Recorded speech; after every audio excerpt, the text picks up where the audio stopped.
Hello friends, welcome to the exam hacker YouTube channel. दोस्तों, UPPSC 2022 के prelims special का आज हमारा थर्ड डे है, तीसरा दिन है। तो आज देख लेते हैं किस टॉपिक पे आज हम लोग यहाँ पे एमसीक्यूज़ को डिस्कस करने वाले हैं। तो आज का टॉपिक है salient features of the Indian constitution. Indian constitution के जो साइलेंट जो हमारे फीचर्स हैं उस पर आज हम लोग मल्टीपल चॉइस क्वेश्चंस को यहाँ पर डिस्कस करेंगे और 5 एमसीक्यूज़ को डिस्कस करेंगे। और रेस्ट जो हमारे एमसीक्यूज़ होंगे वो आपको कमेंट सेक्शन में जो लिंक है उस पे आप प्रोवाइड कर दिए जाएंगे। वहाँ पे आप जाके अटेम्प्ट कीजिएगा और फिर कमेंट करके बताइएगा कि टोटल आपका कितना सही हुआ। ठीक है, तो चलो दोस्तों आज का वीडियो स्टार्ट करते हैं। और पहला प्रश्न यहाँ पे, who described Indian federal as quasi federal. ठीक है, जो इंडियन की जो फेडरलिज्म है उस पे बहुत लोगों ने क्रिटिसाइज़ किया है, बहुत लोगों ने। तो इस क्रिटिसिज्म में क्वासी फेडरल है किसका स्टेटमेंट है? तो ये हमारे दोस्तों केसी वेरे, इन्होंने बोला था कि इंडियन जो फेडरलिज्म है वो हमारी क्वासी फेडरल है। अच्छे से यहाँ पे फेडरल नहीं है, मिक्स काइंड ऑफ फेडरल है। फेडरल और यूनिटरी का यहाँ पे मिक्सअप है। ठीक है, ये हमारी प्रोफेसर केसी वेरे का स्टेटमेंट था। और मॉरिस जोन्स का आप स्टेटमेंट आप देखोगे तो क्या इन्होंने बोला था कि इंडियन जो फेडरलिज्म है वो हमारी कोऑपरेटिव फेडरलिज्म है। ठीक है, कोऑपरेटिव फेडरलिज्म इंडियन फेडरलिज्म को बोला था मॉरिस जोन्स ने। और ग्रेविनेले आस्टिन ने क्या बोला था? ठीक है, ये बोला था कि हमारी इंडियन जो फेडरलिज्म है वो हमारी बार्गेनिंग फेडरलिज्म है। ठीक है, बार्गेनिंग फेडरलिज्म का मतलब है यहाँ पे कि स्टेट जो है वो बार्गेनिंग करेंगी। आई थिंक ये होगा। ठीक है, फिर हमारे आयोर जेनिंग ने क्या बोला था? ये इन्होंने बोला था कि इंडियन जो फेडरलिज्म है वो एक तरह से सेंट्रलाइज टेंडेंसी है इंडियन फेडरलिज्म का। ठीक है, फेडरल तो है बट इसकी सेंट्रलाइज टेंडेंसी है। तो इनका स्टेटमेंट हमारा है। तो क्वासी फेडरल किन्होंने बोला था? केसी वेरे ने। मॉरिस जोन्स ने क्या बोला था? कि कोऑपरेटिव फेडरलिज्म है। ग्रेमिनेले आस्टिन ने क्या बोला था? कि हमारी बार्गेनिंग फेडरलिज्म है। और सेंट्रलाइज टेंडेंसी बोला था आयोर जेनिंग ने। ठीक है, तो इसको आप ध्यान रखना, ये यूपीपीएससी द्वारा पूछ लिए जा सकते हैं। आज का दूसरा प्रश्न देखते हैं, who describe Indian federalism as a federation with centralising tendency. ठीक है, तो अभी हम लोग डिस्कस किए थे कि इंडियन फेडरेशन जो है सेंट्रलाइज टेंडेंसी किन्होंने बोला था? आप बताओ।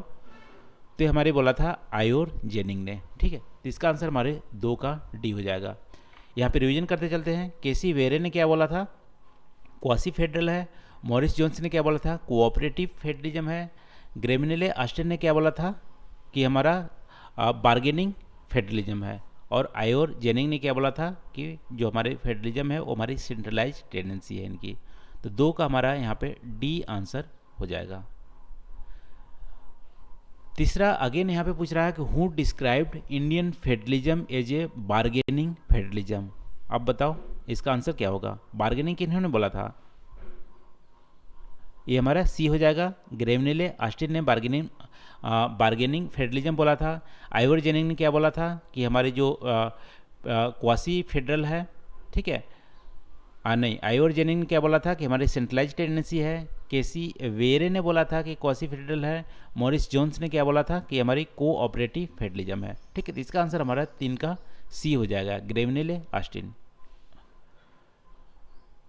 आज का चौथा यहाँ पे प्रश्न देख लेते हैं। Which of the following is not another name of the parliament system. जो हमारी पार्लियामेंट सिस्टम है उसके बहुत सारे नाम हैं।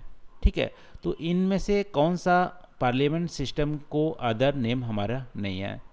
तो ये ऑप्शन देख लीजिए, आप बताइए। पहला है हमारा वेस्ट मिनिस्टर। दूसरा है हमारी रिस्पॉन्सिबल गवर्नमेंट। तीसरी हमारी कैबिनेट गवर्नमेंट। चौथी हमारी अमेरिकन सिस्टम। ठीक है, तो अमेरिकन सिस्टम हमारी प्रेसिडेंशियल जो सिस्टम है उसका अदर नेम है। पार्लियामेंट्री सिस्टम का अदर नेम नहीं है। तो इसका हमारा 4 का हमारा डी, यही हमारा गलत है। ठीक है,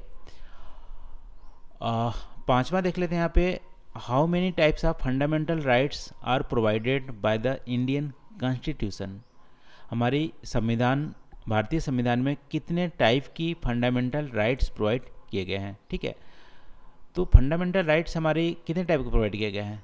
इनिशियली हमारे 7 थे, लेकिन राइट टू प्रॉपर्टी हमारी हटा दी गई है, तो हमारी 6 हो गए हैं। ठीक है, तो 6 हमारी फंडामेंटल राइट्स हैं।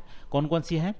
पहला, right to equality. Right to equality आप देखोगे तो 14 से 18 तक की आर्टिकल में राइट टू इक्वलिटी प्रोवाइड किए गए हैं। फिर हमारे आप देखोगे right to freedom and expression, किस आर्टिकल में प्रोवाइड किए गए हैं? 19 से 22 में। ठीक है, इसके बाद आप